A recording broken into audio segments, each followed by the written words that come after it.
Published, 1758 Eastern Daylight Saving Time, the 8th of May 2018. Updated, 2:28 Eastern Daylight Saving Time, the 9th of May 2018. It's taken years of campaigning by Money Mail and other consumer champions, but finally the wheels are in motion to end what is quite possibly the greatest rip-off of them all.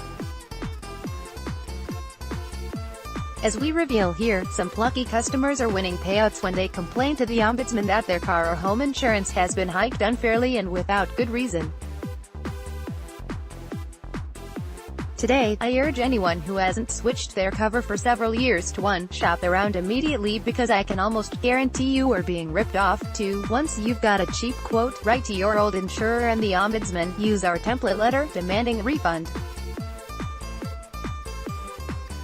Some plucky customers are winning payouts when they complain to the ombudsman that their car or home insurance has been hiked unfairly and without good reason. Insurers hate being cast as the villains, but they've built a fundamentally flawed market.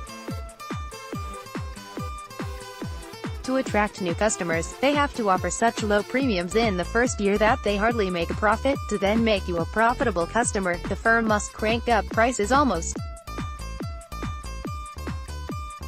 every year when you renew. The proof they're up to no good is that when you kick up a fuss, they usually knock so much off the cost that you're back where you started. The rip-off most severely affects people who've been with the same firm for 5 years or more, typically the old and vulnerable without access to the internet. The scandal has become so acute that yesterday even the industry trade body admitted insurers must act more fairly. Don't be fooled by this last-ditch attempt to play the Good Samaritan. Behind the scenes, the city watchdog is sniffing away and insurers are running scared. The most obvious fix would be to ban different prices for new and existing customers. But that would only penalize savvy drivers and homeowners who always shop around, and discourage competition, as it'll mean first-year premiums start far higher. So my sources say the Financial Conduct Authority may instead look at setting a limit on the gap between the prices for new and existing customers. It's a flicker of light at the end of the tunnel.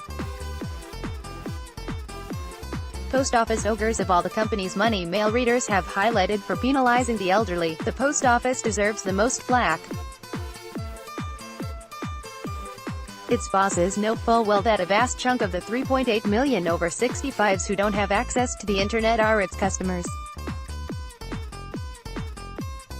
Yet they still think it's acceptable to pay savers who want an easy access account 1.05% if they use the internet and just 0.75% if they pop into a branch.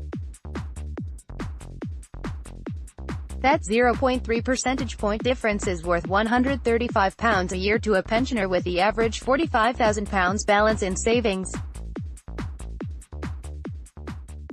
That's not an insignificant sum in these days of painfully low interest rates. Post office bigwigs are exploiting the good name of a British institution, and their luck in having such a captive market on its doorstep. They should hang their heads in shame. Mortgage clarity. No wonder banks and building societies like to make mortgages seem complicated when they're pocketing billions from customers who unwittingly sign up for the wrong deal or are unfairly blocked from shopping around. It's utterly bizarre that couples such as Anne and Carl Winter, featured on page 41, are being told they can't afford a cheaper mortgage. That defies logic, and the city regulator must get a handle on this problem right away, because its own idiotic lending rules are to blame. It should tell lenders to allow any mortgage customer to shop around if they haven't missed a repayment, crack down on the use of fees to baffle customers into selecting the wrong deal, and make firms tell customers up front which details they'll qualify for.